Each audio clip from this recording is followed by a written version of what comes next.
Et cet invité du jour, c'est Loïc Rinaud. Bonjour Loïc. Bonjour. Vous êtes expérimentateur au service végétal de la Chambre d'agriculture des Pays de la Loire. Alors, une fois qu'on a dit ça, est-ce que vous pourriez nous expliquer un petit peu votre métier ?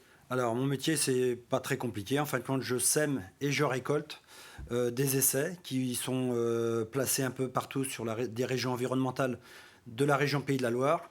Ça va puis ça sort des Pays de la Loire, ça va de la forêt de Brocéliande au plus haut, et je descends jusqu'à Jonzac dans la région de Bordeaux. Donc ça veut dire que vous êtes comme un agriculteur, mais itinérant. Voilà, exactement. Je pars avec soit mon semoir ou soit ma moissonneuse-batteuse et je vais récolter où on me dira d'aller semer et récolter. Donc il y a des techniciens de proximité qui, eux, vont avoir des demandes, soit pour mettre en place sur les fermes expérimentales. Pour la Vendée, c'est la ferme des Établières. Mais autrement, chez les agriculteurs, dans les régions environnementales, un peu partout sur le département. Donc il y a des antennes de proximité. Donc ces antennes de proximité, il y a des techniciens de proximité qui vont avoir des demandes. Et ça sert à quoi ? Ça va servir d'avoir une base de données pour les agriculteurs. En fin de compte, les agriculteurs, quand ils veulent semer, mettre en place de la mogette, mettre en place du maïs, du blé, du céréal, etc. En fin de compte, ils vont prendre un cahier, un petit carnet, qui va donner les variétés suivant leur indice de précocité. Et avec la météo qu'on a aujourd'hui, mais c'est aussi celle d'hier, en 2022, ça a été un dôme de température très très élevé.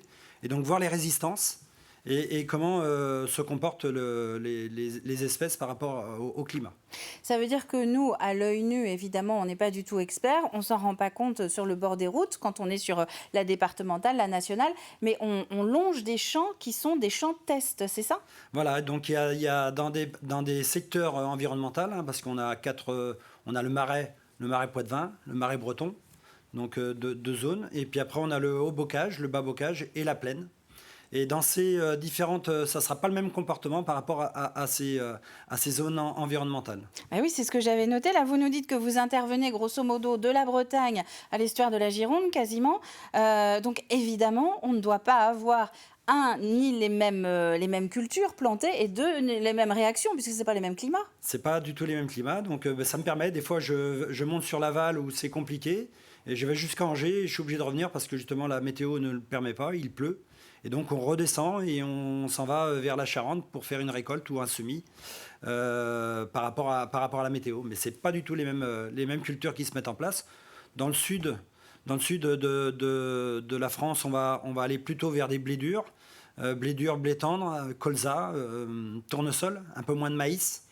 Dans le marais, on va avoir un peu de tout, pois chiches, du maïs, du tournesol et du blé dur, pas beaucoup de blé tendre. Et quand on va être sur le bocage, on va être plutôt sur du maïs en silage, maïs grain, sec ou irrigué. Et puis du soja, du tournesol, etc. Donc là, c'est un petit peu la carte d'identité de notre département que vous êtes en train de nous faire. Donc ça veut dire que, ne serait-ce qu'à l'échelle de la Vendée, il y a aussi une réflexion à mener. Si je suis agriculteur du côté de Beauvoir-sur-Mer, par exemple, je n'ai pas du tout la même réflexion à mener pour mes cultures que si je suis à Vix. Mais quand on va prendre justement les cartes d'identité des essais variétés qu'on a fait, on va prendre plutôt celui de son secteur. Parce qu'un comportement d'une variété ne va pas être la même par rapport au secteur où il se trouve. Que ce soit en bocage, en marais breton ou en marais poitevin ou dans la plaine. Donc on va prendre justement la carte d'identité de la variété et de voir l'essai qui a été mis en place et de voir le résultat qui en est ressorti. Ça veut dire que c'est une sacrée responsabilité aussi pour vous, pour toute l'équipe qui fait ces tests, parce que finalement, vous faites office de référence. Voilà, donc on fait office de référence et donc les semenciers nous contactent aussi pour mettre en place leur variété et voir comment elles se comportent sur le secteur. Et donc c'est mes collègues, moi je fais que semer et récolter quelque part.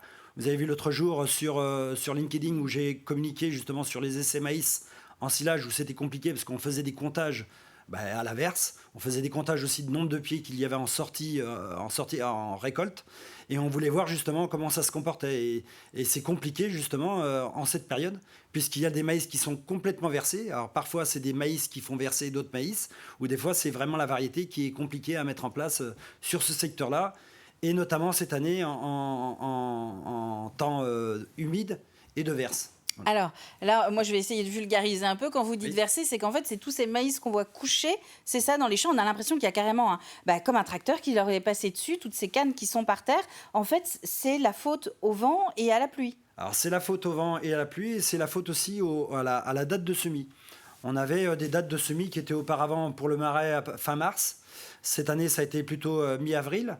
Pour le bocage, ça a été début juin. Et donc des maïs qui ont été semés tardivement et donc récoltés tardivement.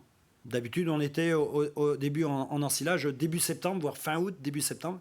Et là, cette année, on est mi-octobre et on va continuer jusque fin octobre à récolter. Et les racines, les maïs ne se sont pas enracinés parce qu'il y a eu tout le temps eu de la pluie, sauf le mois de juillet où il y a eu très peu de pluie, mais il y a eu tout le temps eu de la pluie tout le mois de juin.